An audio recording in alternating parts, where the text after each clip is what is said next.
পৃথিবীতে একজন মানুষই শুধু জানতেন যে তিনি পৃথিবীতে কতদিন বাঁচবেন, সেটা হচ্ছে সাইয়েদনা আদম আলাইহিস সালাম। ওনাকে বলে দেওয়া হয়েছিল তুমি পৃথিবীতে বাঁচবে 1000 বছর। সাইয়েদনা আদমের সামনে অনেকগুলো রূহ রাখা হলো।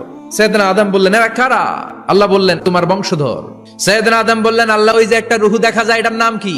এটা তোমার ছেলে দাউদ, সে দুনিয়াতে নবী হয়ে আসবে। সাইয়েদনা আদম বললেন মাবুদ আমার ছেলে দাউদের কত বছর হায়াত আপনি দিয়েছেন? আল্লাহ বললেন মাত্র 40 বছর। সাইয়েদনা আদম বললেন মাবুদ এত ফুটফুটে সুন্দর আমার ছেলে দাউদ মাত্র 40 বছর দিলেন কেন? আল্লাহ আপনি বাড়ায় দেন, আল্লাহকে বাড়ানো যাবে না, লেখা হয়ে গেছে। সাইয়েদনা আদম বললেন আমার 1000 বছর থেকে 60 বছর আমি আমার ছেলেরে দিয়ে দিলাম।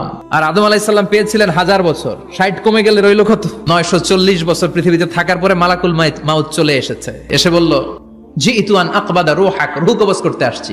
আদম আলাইহিস সালাম বললেন রূহ কবজ করতে আসছো মানে আমি বাঁচবো তো 1000 বছর। মালাকুল মাউত বললেন না না, ওই যে আগের কথা স্মরণ করেন আপনি 60 বছর দিয়া দিয়েছিলেন। কয় না আমি দেই নাই। মালাকুল মাউত বলে আল্লাহ ঘটনা দেখেন দিয়া কয় দেই নাই। আল্লাহ কয় থাক কথা কইস না, আয়া পর। ভুলে গেছেন উনি। সেদিন থেকে আল কিতাব ওয়া শুহুদ মানে লিখে রাখার সিস্টেম আর সাক্ষীর সিস্টেম